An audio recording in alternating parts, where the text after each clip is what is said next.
Hi, welcome everyone. We're going to get started in just a little bit.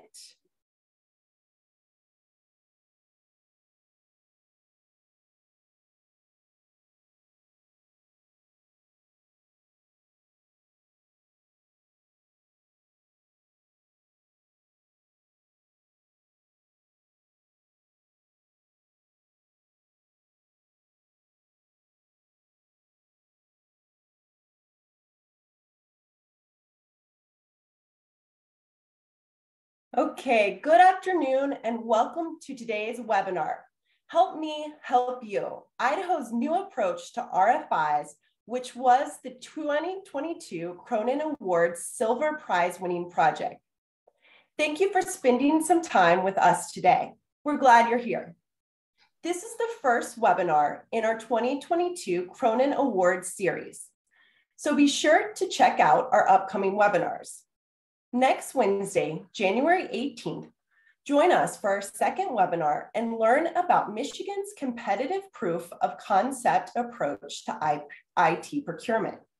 Then join us on Wednesday, February 1st for a look at Tennessee's Supplier Diversity Interactive Data Dashboard.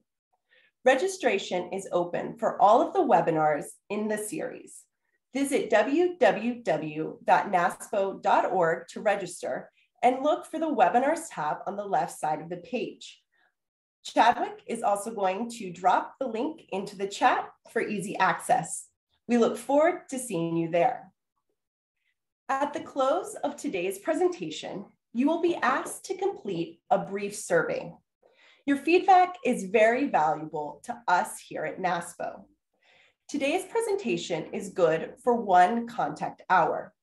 To get your certificate, simply complete the survey following the presentation. Before we begin, I'd like to take a moment to explain the format of today's webinar. First, all attendees are muted. You can enter comments and questions in the chat box. If you would like to ask our presenters a question, you can type it into the Q&A box at the bottom of your window. Questions will be addressed during the Q&A session after the presentation. Now, I'm very pleased to introduce our speakers. Today, we are honored to have with us Valerie Bollinger, who is the Chief Procurement Officer with the state of Idaho. She is also a NASPO board member and this year's president-elect. Valerie has been with the state for about 10 years and was previously a practicing attorney. We also have Bob Morlan, who is the purchasing supervisor with the State Office of Idaho. Bob has been with the state for over 12 years and was previously in private procurement for 14 years. Now, let's get started.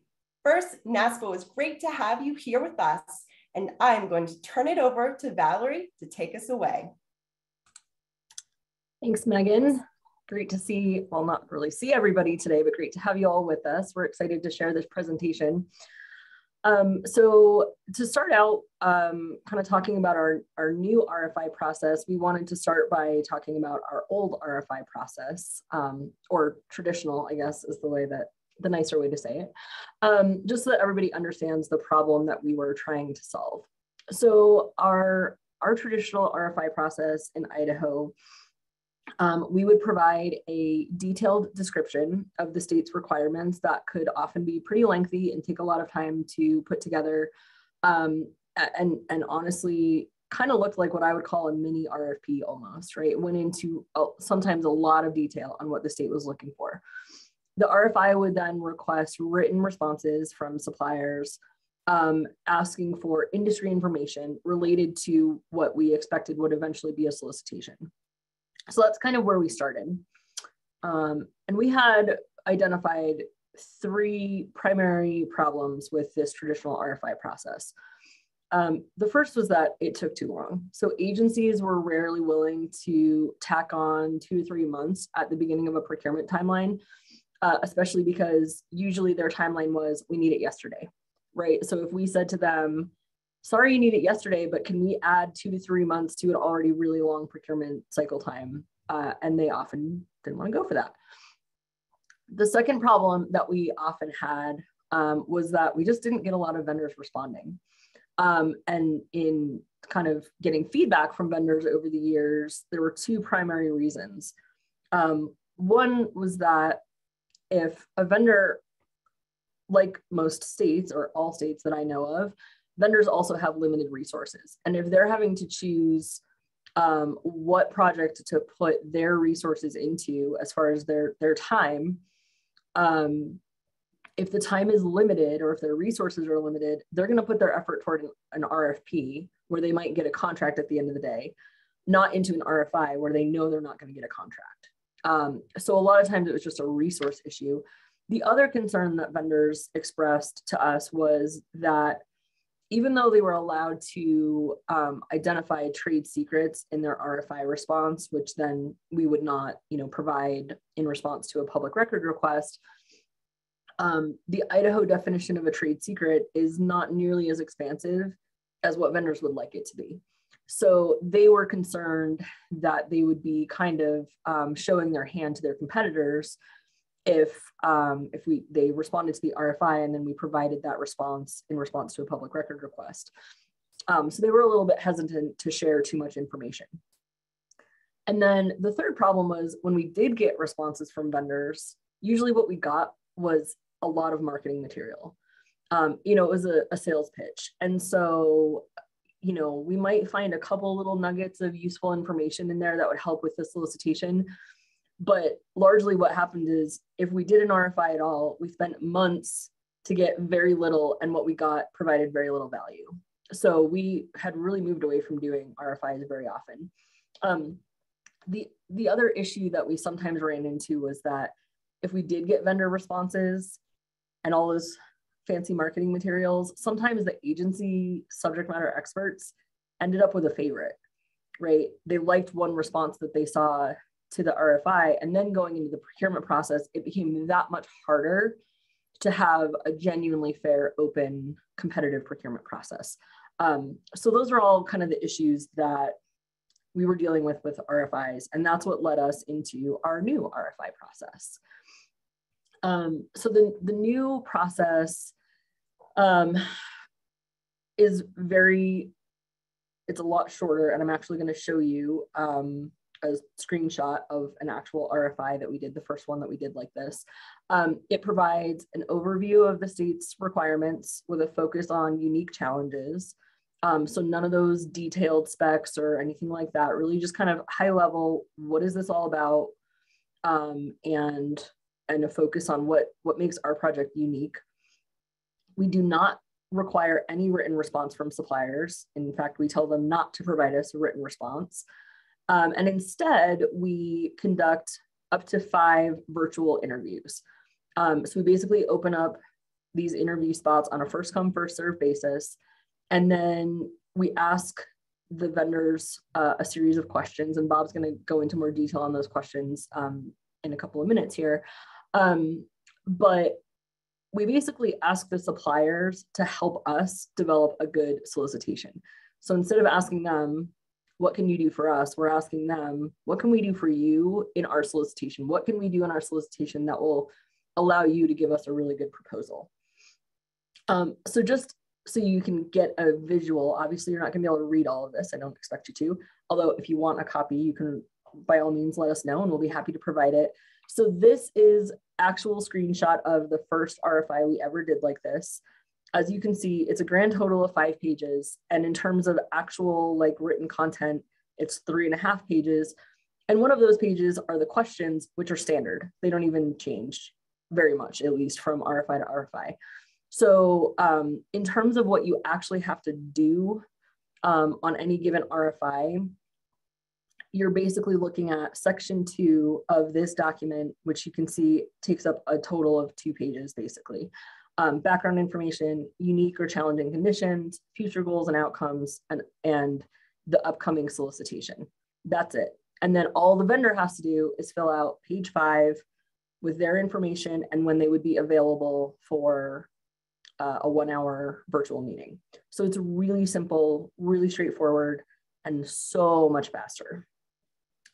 So with that, I'm going to turn it over to Bob to talk about the specific questions that we asked during this new RFI process. Yeah, thanks, Valerie. The specific questions we ask, we're just trying to get information so that we can write something up to get good responses.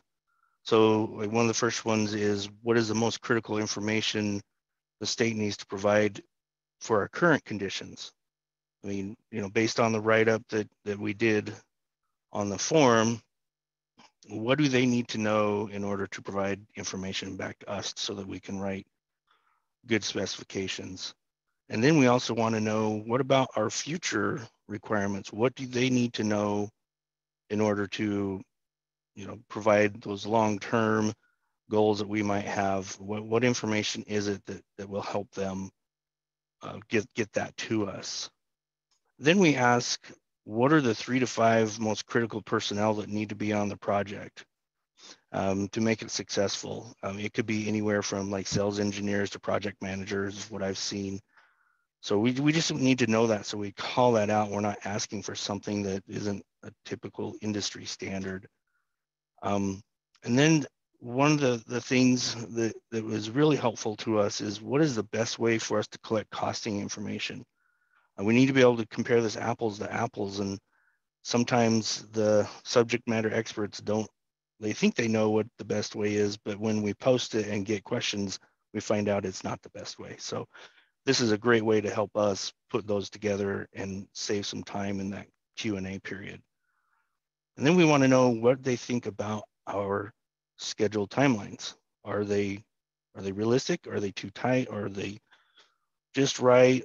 Or what? So we want to make sure we're not, making it so that there's no way that anybody could complete this project within the time frame that we've put out there. And then we also ask, is there anything else that we need to consider at this time? Is there anything future-wise that they're seeing in their industry that we wouldn't know about, or maybe the subject matter experts may not be aware of either? That way, potentially, we can capture that information and use that to make, a better specifications as well. Yeah, so the example that I kind of screenshotted on the previous slide, there's a great example from that experience that I want to share about the schedule timelines. And this really speaks to, I think, the value of doing these virtual calls as opposed to a written response. And Bob, you may have some examples you want to share too. But this one is so visual in my mind that it's just a great example. On this first timeline, or on the first RFI we did, was for our employee group health insurance plan. So our health plan for the whole state, which is obviously, as people keep reminding me, extremely important to every employee who works for the state. So I better not screw it up. Thank you very much. I appreciate that. This is a huge project, really complex. And we had a timeline that was our ideal timeline. And it was with the goal of having the new insurance plan available at the start of our next plan year, which is the start of our next fiscal year. And so we kind of had that timeline laid out, and we asked, just as Bob said, we asked the question, well, what do you think about this timeline, right? If we award here and you have to implement by this time, and we have to be able to get it into the state system for open enrollment at this time of year, and then it goes live, July 1st. And almost every single vendor, hopefully you can all see me because this is so visual, basically every vendor said, sure, we can do that. Right? They said what they thought we wanted to hear, which was, sure, we can meet your timeline. And their faces and voices all said, no, we can't meet that timeline, which was really important for us to know, because it helped shape the way that we put the solicitation together. Was, we said, in a perfect world, we would love to be able to go live for the next plan year.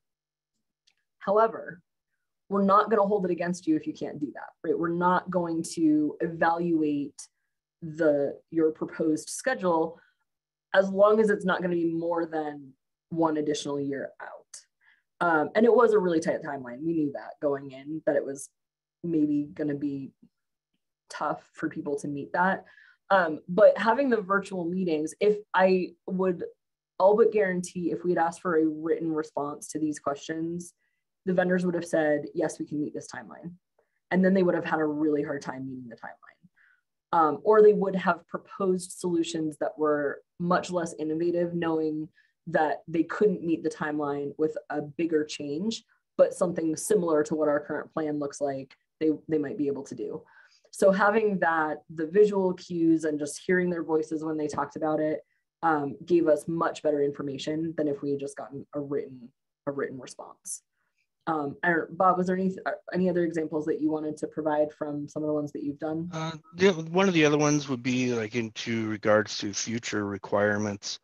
We did one for the security and camera system for the state liquor division, and we went through there and they hadn't really even contemplated putting cameras with door locks and having that all automated. So that's some of the things that came out of that were, you know, the AI, you know, facial recognition, you know, how do you want this to look like in the future, you know, because there are all these new technologies coming out, which was very helpful for us to, you know, consider that so that we could actually contemplate that in our RFP so that if that does come on, we can capture that in the future.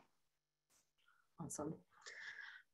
So I'm going to go through some of the benefits that we've seen since we implemented this new process, and then Bob's going to talk. So Bob's team is the team that is actually primarily doing these new RFIs. I did the first one, but Bob's team has taken over doing all of them since. So he's going to talk about some of the lessons learned. If I can figure out how to advance the slide. Yes. Okay. So we've seen like really 3 obvious benefits from this new RFI process. So the first one is increased efficiency, and I already talked about this or at least alluded to it a little bit at the beginning. So with our traditional RFI process, and this is probably being a little bit optimistic, but we probably were adding 3 to 4 months onto the total cycle time of a project.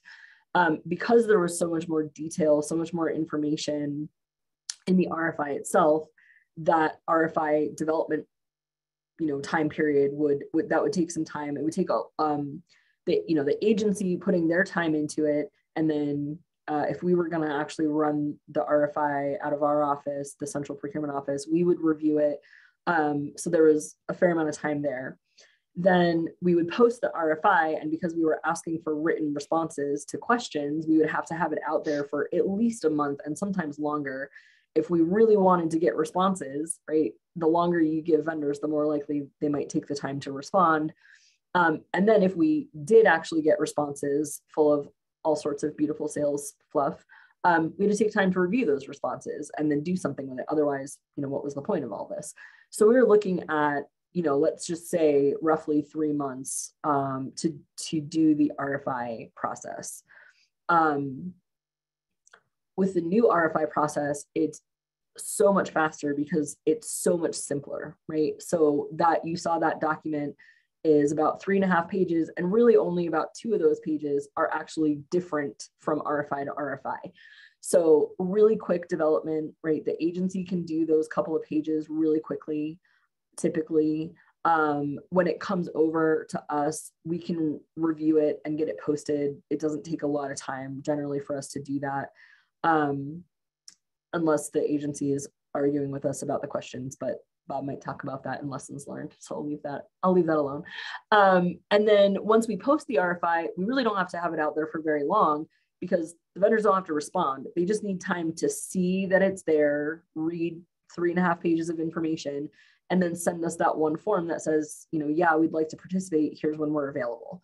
And we take the first 5 vendors who respond. We do have language in the RFI that says we reserve the right to meet with more than 5 if they might bring a different perspective.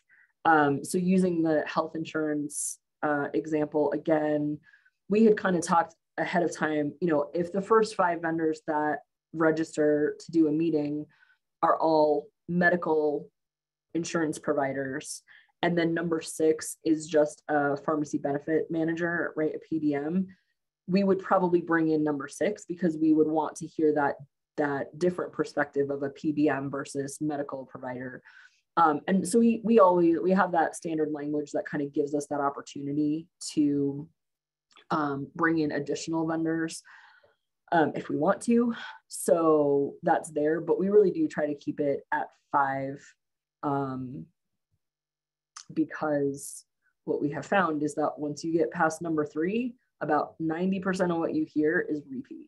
It's really not efficient anymore if you do more than 5 because you're hearing the same information over and over and over again, because it's not about the vendor and what they can do. It's about the state and what we need to put in our solicitation. And that actually doesn't vary nearly as much.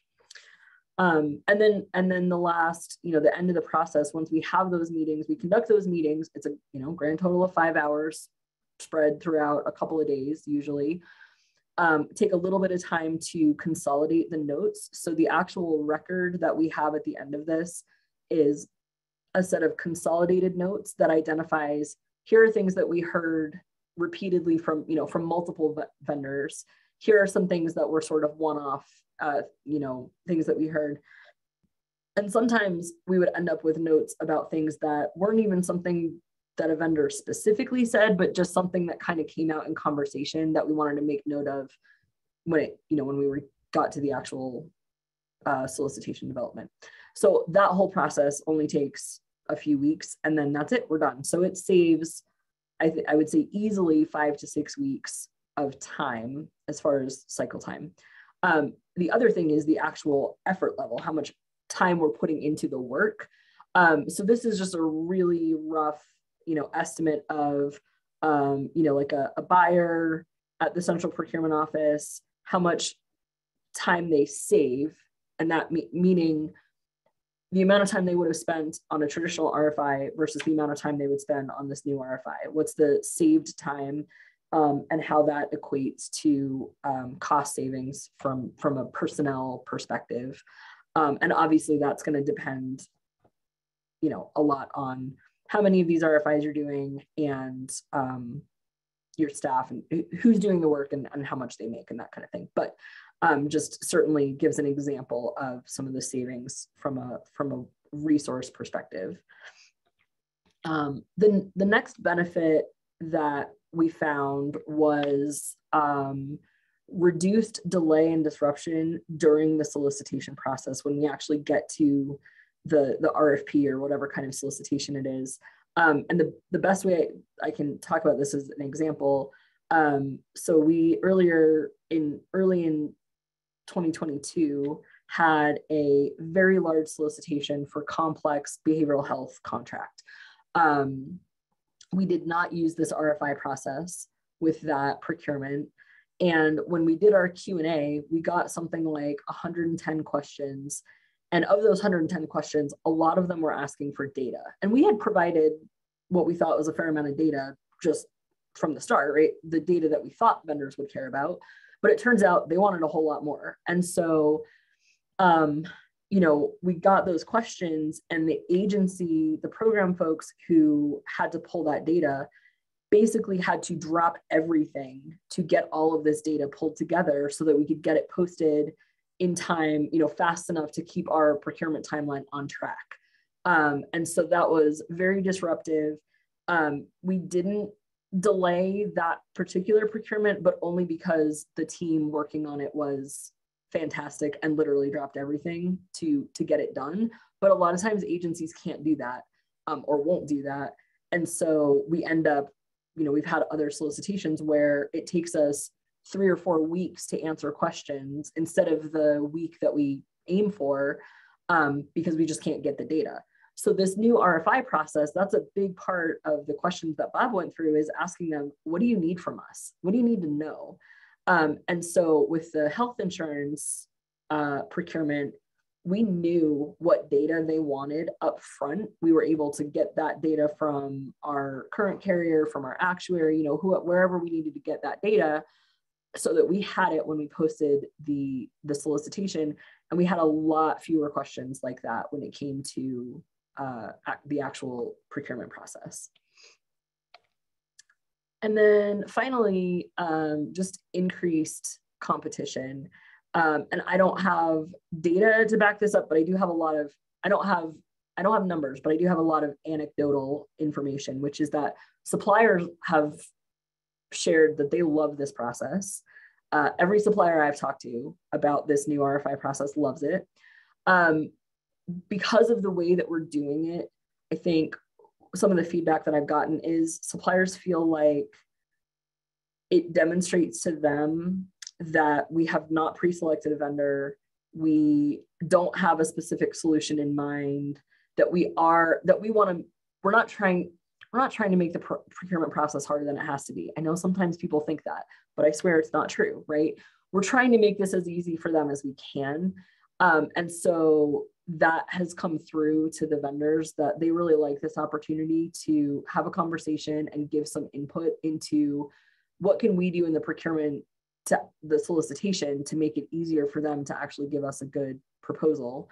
And what we found is suppliers don't always take advantage of the Q&A, right? So some suppliers do, and we get those huge questions for lots of data, and that's really disruptive. But the flip side of that is that the vendors don't ask questions at all, and then they get to the end and they are making assumptions that aren't correct, or they don't write a good proposal because they didn't ask good questions, they don't have good information. So doing this in advance, they sort of sit up and take notice and get a lot of those questions answered ahead of time. And so we found that to be really, really beneficial in terms of getting more competition and better, right? Better proposals, because they had the opportunity to help us write a good solicitation, help us do a good job for them. So with that, I am going to turn it over to Bob to talk about some of the lessons learned that his team has seen. Yeah, so some of the lessons learned that we've had is, we tell the suppliers up front when we get in the meeting, we're not going to answer questions. So getting that across to your agencies, that can be hard because your natural instinct is to, but why? So it's really hard. And the reason we do that is just to make sure that everything's fair, because everybody might not ask the same questions in every meeting. So we don't want to give the impression that we're not being fair in these calls. As the slide says, set good expectations with agency and suppliers. With the suppliers, you have to keep letting them know, hey, this is not an opportunity for a sales pitch. Please, let's stick to answering the questions. And sometimes I've had to, restate the question several times. Hey, how are we going to, what information do you need from us to do this? And it can be pretty hard. So if you have, a staff member that's not strong in that, keeping things on track, you might want to help coach them before you let them go on one of these. But it can be hard, and it's hard with the agencies keeping them on track, because they'll try to ask questions that completely dive you into the actual proposal piece, and you have to push them back and say, no, we're not gonna do that. So and then some of the other things is, prepare your agencies up front that we're going to stick to the questions.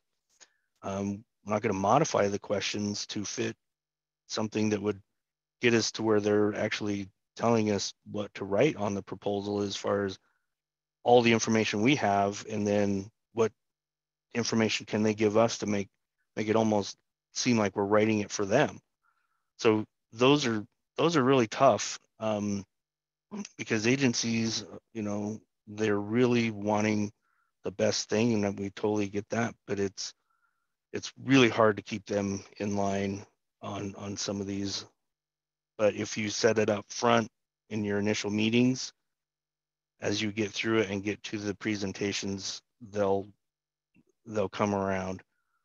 But occasionally you'll still have to corral them in the meetings.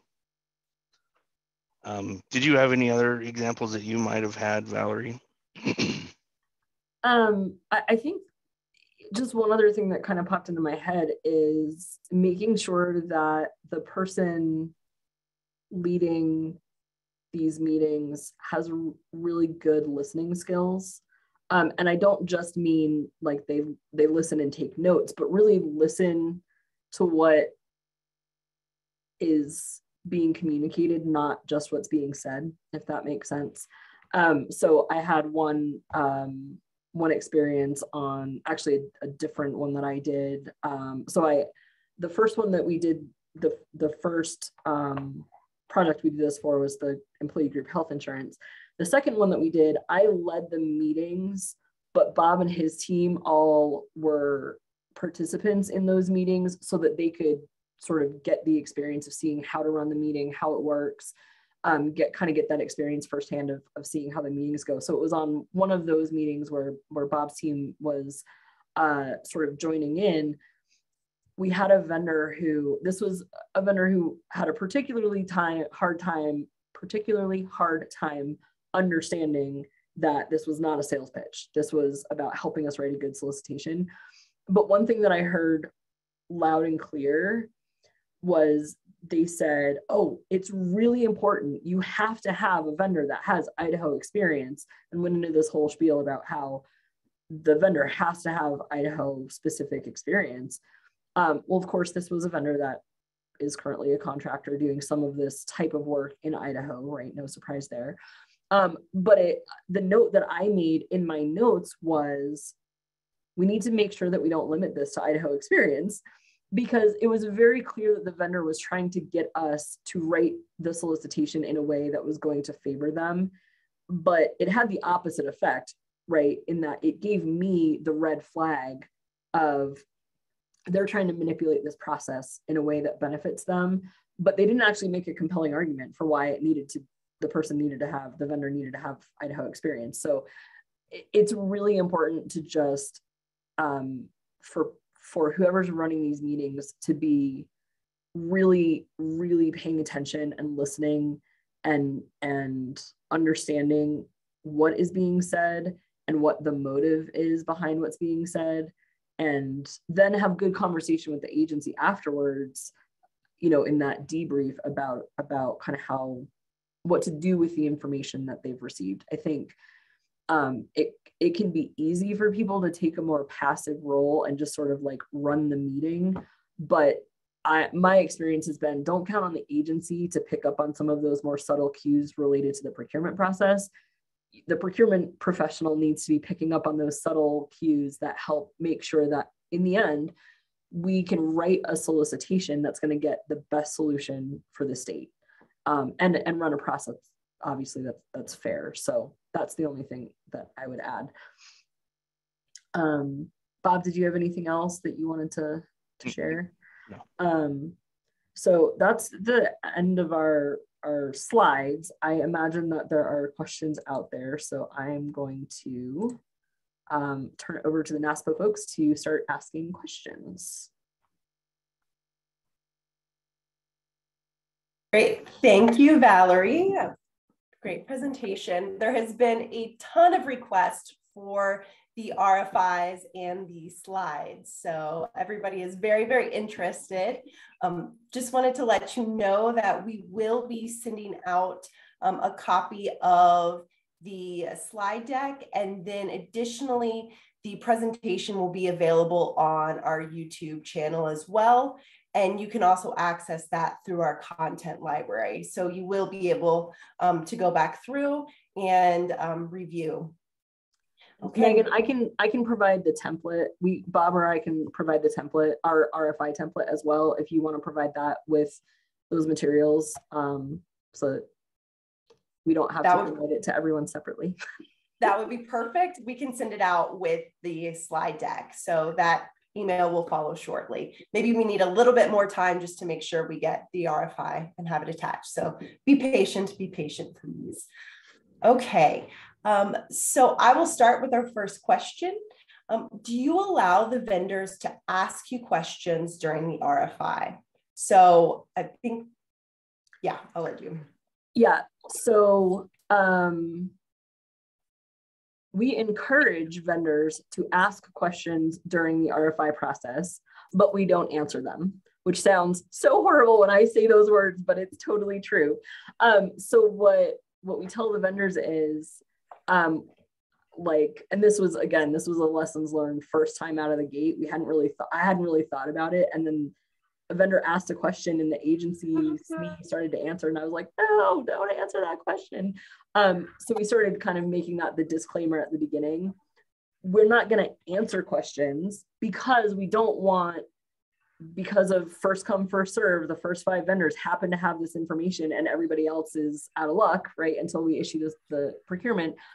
So we don't answer the questions, but we do actually encourage the vendors to ask us their questions so that we can write them down and make sure that we're answering them preemptively, proactively when we issue the solicitation.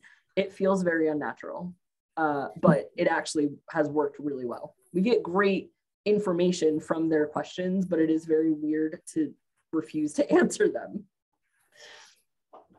And do you see that people are starting to pick up on that process? So they're understanding that you're not going to answer, but there is that incorporation later, or is it still a work in progress? I know, Bob, what do you think? You've done the more recent ones. It depends. It all depends on the supplier. Some of them listen and just will, ask, and then they'll say, oh yeah, that's right, you're not going to answer the questions. And some of them just don't. They just want to ask and try to keep asking. So it's kind of it just depends. Okay, great. Thank you. All right, our next question. Did your state work with the Center for Procurement Excellence on this or another vendor?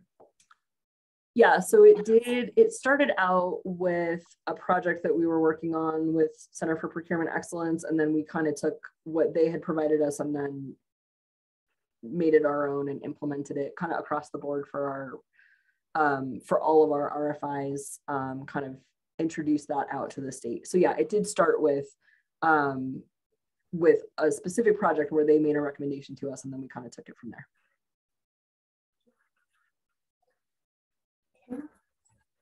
And then just to follow up on that, with implementing this process, do you have any specific advice for states about how they can take this model and implement it?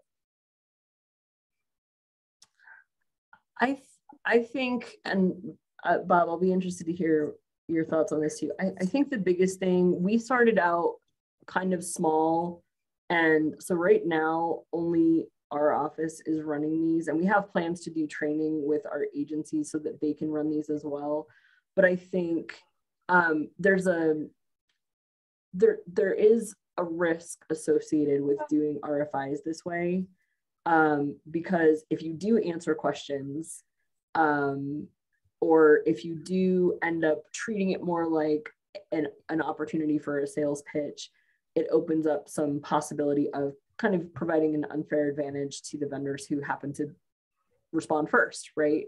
And so I think the biggest thing is training and making sure that the people running these meetings understand the process, that they understand those risks, and that they have the skills to manage the meetings in a way that sort of mitigates that risk. So I think that's the biggest thing, is to not just sort of throw it out there as a thing that people can do without I think the training is really, really important. So for right now, we are only doing this internally.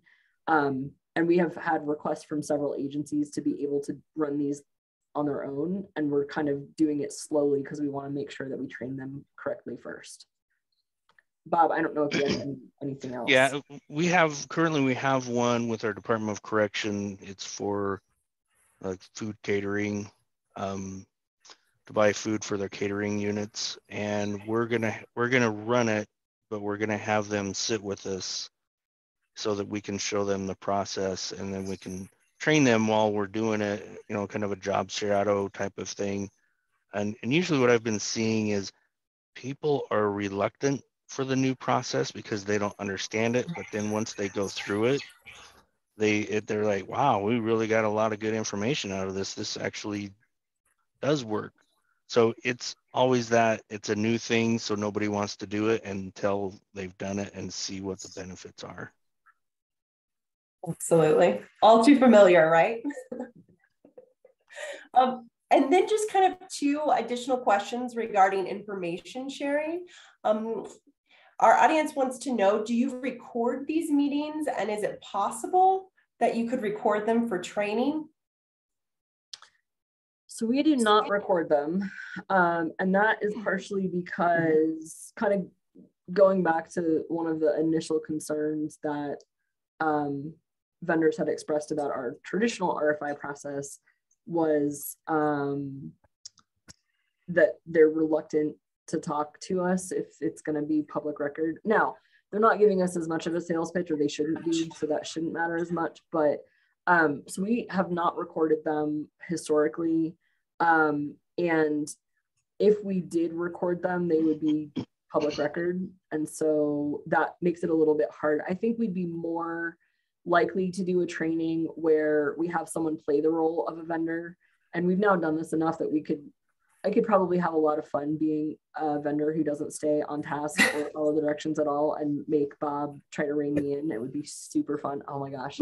Now I totally want to do that. Prepare yourself, Bob. Yeah. This is happening.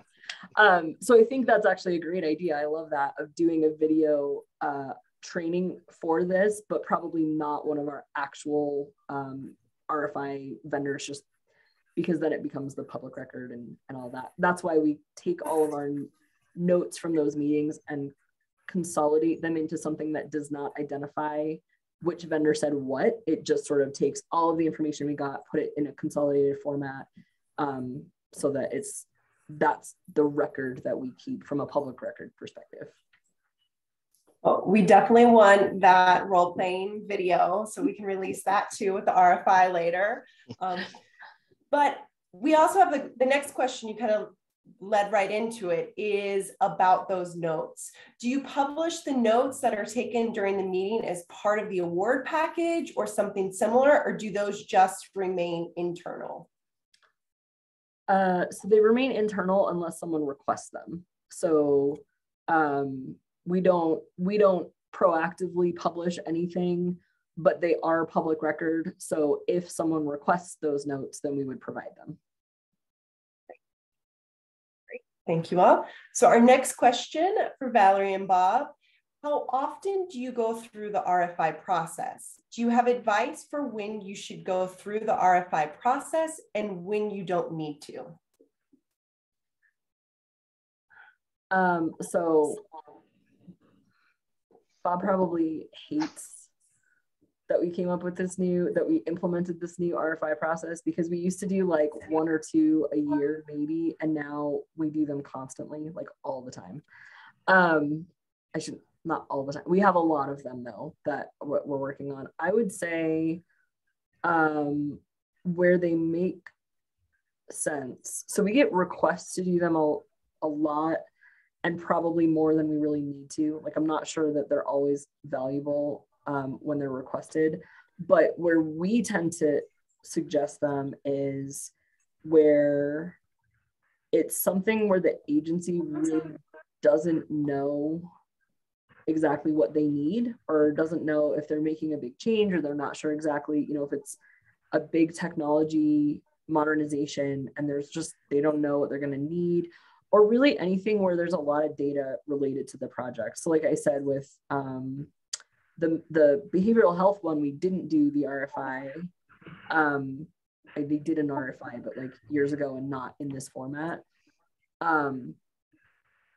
And it would have been so helpful to know what data the vendors were going to want upfront. That was really helpful with the employee group health insurance, was that we were able to prepare that data. So I don't know that there's really anything where it's not, where it wouldn't be helpful. It's just sort of a balance of, is it valuable enough to be worth the time? I think that's kind of the question. Bob, what are some of the ones that your team is working on now? So a good one, I don't know if anybody's ever done a food bid before, but that's a good one, because packaging sizes change all the time.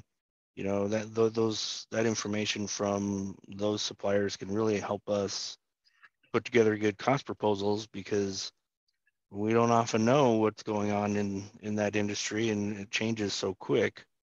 And then we're doing one for liquor department for their shipping of the liquor throughout the state. So those are some good ones that I would say, you know, think ones that the SMEs think they know, but they're not 100% sure because there's so much volatility in the particular industry. I think we have a couple for our Medicaid programs that we'll be doing. So some of those will probably be very beneficial. I think sometimes, and this isn't the purpose of the RFI, but it is sometimes an added benefit. And this is actually part of the reason we did it for employee group health insurance. I'm sure I hope we're not the only ones that run into this problem, that there's a lot of pressure, whether it's within the vendor community, the lobbyists, the legislature, other, wherever, pressure to see a procurement get posted, right? And sometimes that takes longer than everyone would like, and people start to get the idea that we're not really going to do it. And so for group health insurance, that procurement had actually been delayed because our, long story short, controller's office is implementing a new ERP system, and they weren't going to be able to load they weren't willing to load a new health plan into the old system just to have to transition it into the new system. So they said, you have to wait till we go with the new system. But there was rumbling within the legislature and the vendor community that was sort of just an excuse, and that really the state didn't want to procure this because we didn't want to have to change, and we weren't really going to ever compete this contract. Not true, but the rumbling was out there. The RFI actually was a really great way to let people know, no, we're really doing this, because really we're not going to sit here and have 5 hours of meetings and all of this extra time for nothing, right? We really are doing this. We're actively working on a solicitation. So it can have that added benefit of quieting some of those political concerns, and also just putting vendors on notice. It's a really good way to let them know a procurement is coming. So I think especially for large contracts, complex services, anything that's highly political, it can be really helpful. Thank you. Okay, and something similar. So what percentage of RFPs are preceded by an RFI? And do you perform more for IT or non-IT projects?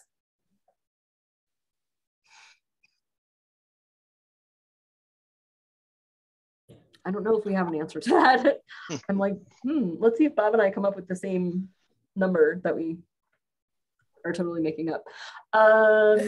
Gosh, I would say it's probably still only like 25%, if that we're doing RFIs. Bob, does that sound right?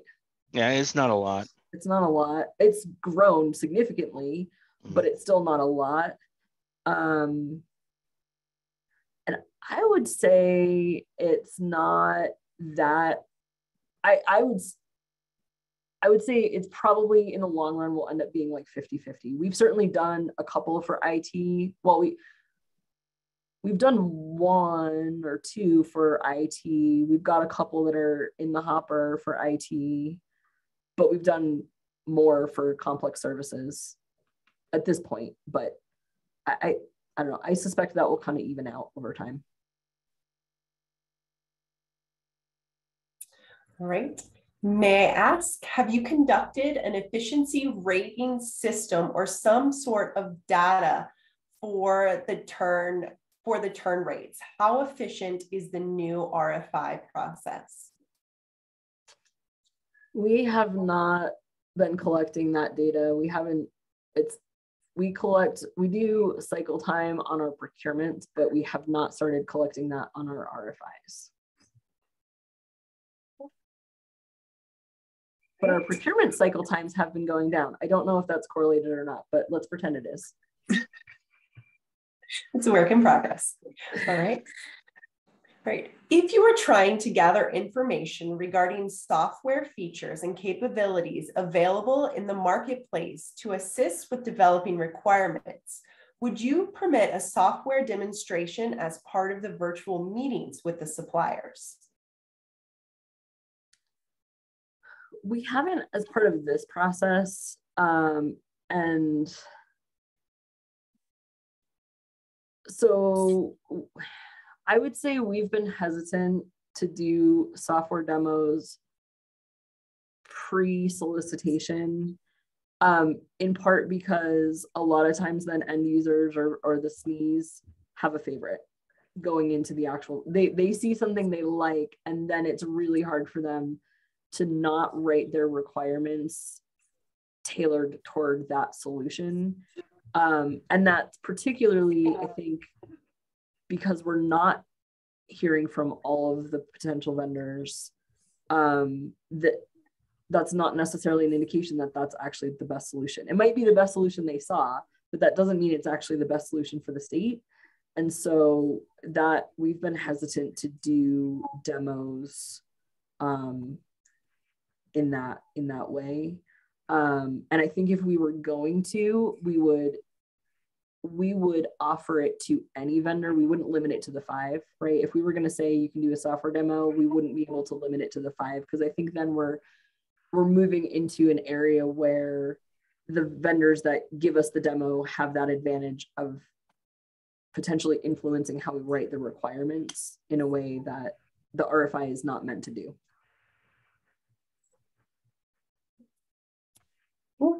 Well, thank you both. I'll wait just another moment for questions. That concludes most of our questions. Thank you both. Just a moment.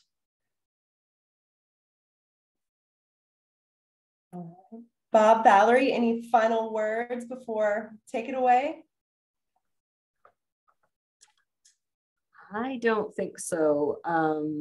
No, I mean, we're happy to answer any questions, or, you know, reach out to us if you want to hear more about kind of what we're doing and get some, you know, more lessons learned and that sort of thing. But we're happy to provide the template and along with the slide deck so that everybody can see that. And then, yeah, that's it. Perfect. Well, that concludes today's presentation. I want to thank our presenters, Bob Morlan and Valerie Bollinger, for a valuable information they've shared today and for working with us here at NASPO to bring it to you. So thank you for attending today's webinar. As we talked about, you will receive a follow-up email containing today's slides and the materials. Remember, this webinar qualifies as 1 contact hour for your continuing education credits. To receive your certificate, simply fill out the survey in your browser window once you've exited the webinar.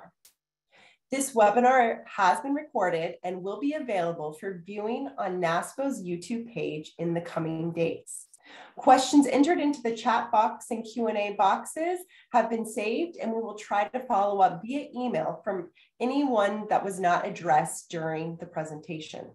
Also, don't forget to check out our upcoming webinars and other events at naspo.org. Lastly, thanks again to our wonderful presenters, and thank you to our guests. Have a great rest of your day. All right.